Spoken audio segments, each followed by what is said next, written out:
Hi, hello. So today we're going to do your day one notes over both sections 2.1 and 2.2 of Unit 8. So first, section 2.1, just a little bit to Unit 2.1, and we're looking for squares is what this whole section is about. So we have some things called perfect squares, and what these are numbers that can be the area of a square. And a square, we know the side lengths are both the same, right? The length and the width are the same. So we're trying to figure out, well, if the length and the width are the same, what would those areas be? So for example, if you have here, it says x and then x squared. X would be like the side length, and x squared would be like the area, because we find the area of a square by taking the length times the width, and if they're the same number, it's squaring that number. So if the side length is 1, and we square that, do 1 times 1, the length times the width, we get 1 for the area. Okay, and then if our side length is 2, that means 2 high and 2 low. 2 for the height, 2 for the base. 2 times 2 would make an area of 4. Okay, and we keep going with this. So 3. So if my side lengths were 3, 3 by 3, or 3 squared would make 9. Okay, and then side length of 4, 4 times 4 would make 16. And then 5 times 5, or 5 squared, would make 25. Okay, so again, these numbers right here that we're getting, those are my perfect squares because they are the areas of an actual square. Okay, now notice our chart kind of flips it around. So now I'm giving the area, and we want to figure out what was the side length that goes along with that. Well, what squared would make 36? Well, that is 6 times 6. So we'll put 6 here. Okay, and what squared makes 49? That would be 7 times 7. Okay, what squared is 64? That would be 8. Okay, and then we just keep following the pattern now. Now we're back to getting the side lengths, and so we're trying to find the area. So 9 squared would make 81. 10 squared is 100. 11 squared, 11 times 11 is 121. 12 squared, 12 times 12 is 144. 20 squared would be, let's see, 20 times 20 would make 400. And then now we have the area. We want to figure out what makes that. Now this one you might be thinking, oh, how do I do that?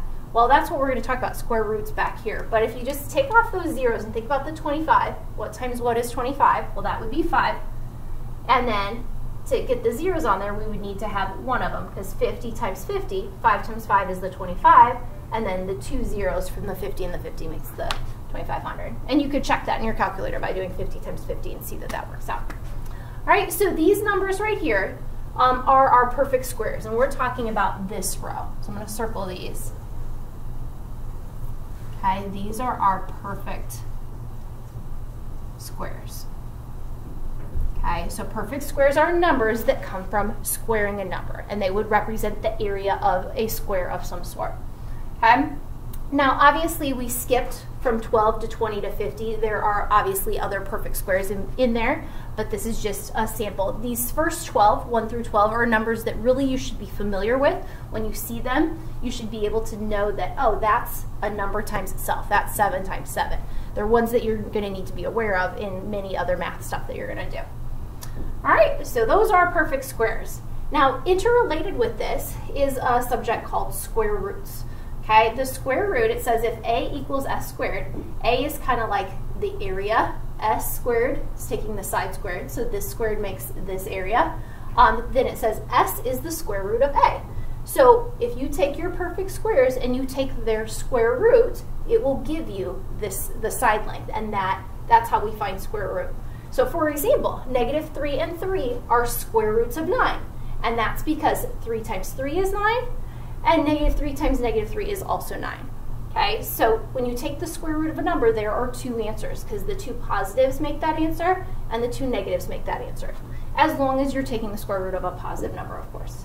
Okay, this little symbol is what we use for square root. So it's used to denote the positive square root. So when you write square root of 9, it's asking you what times what is 9, and that would be 3. Okay, so when it just writes the square root symbol, it wants just the positive answer. What number would that be? Okay, and again, that would represent the side length if this is the given area. Okay, so when I have this right here, we're solving for x. It says x equals the square root of 100. So we want to figure out what's the square root of 100. So we're asking ourselves, what times what makes 100? Well, this one's one of my perfect squares. I can look up here in my chart and say, oh, well, what times what is 100? That is 10. So x would equal 10. Okay, and if it's just the square root symbol, it just wants the positive answer there. All right, now this one, x equals the square root of 4.5. Uh-oh, 4.5 is not one of my perfect squares. So what am I going to do? Well, I'm going to grab my calculator. So let's take a look. Okay. On your calculator, the square root button is the button that has the little x squared on it. So if you want to see right above it, there's the square root symbol. So to get the square root, you would press second. Oops, I need to turn it on first. Okay, you'd press second, and then you would press the button that says x squared, and that makes your square root symbol. So you type that in, and then 4.5, square root of 4.5 equals, and then we get 2.12, etc. Lots of stuff there. So we'll say it's about 2.12. So x is about 2.12. Okay. Over here now, this problem says what squared equals 81. So x squared equals 81. So we have to think about what would I square that would give me 81. So when you have an equation like this, you're going to do the opposite. You know how the squared button and the square root were the same button? That's because they're opposites, just like adding and subtracting are opposites and multiplying and dividing are opposites. So if I want to figure out what squared is 81, I'm going to take the square root of 81. Okay, and that will give me x, because the square root and the square, they cancel out, just like we did adding and subtracting cancel out. And then we find the square root of 81. Well, 81, that's one of my perfect squares up here. What times what is 81? That would be 9. Now, because this problem says what squared is 81, we want to say both answers. Yes, 9 times 9 is 81, but also negative 9 times negative 9 is also 81. So I'm going to write that over here. 9 times 9 is 81. Negative 9 times negative 9 is also 81. So there are two answers to something that says x squared on it. So I like to remember that little squared is reminding me that there are two answers that go along with this kind of question. All right, now this one also says x squared equals the 1/9 this time. You might be thinking, ooh, what do I do with that fraction? Well, think about what we did right here. We want to know what times what makes this answer. So we're going to do the opposite. The opposite of squaring would be the square root. So take the square root of this side and the square root of this side. So the square root cancels out the squared, leaving me with x equals then, which we can't quite see that very well.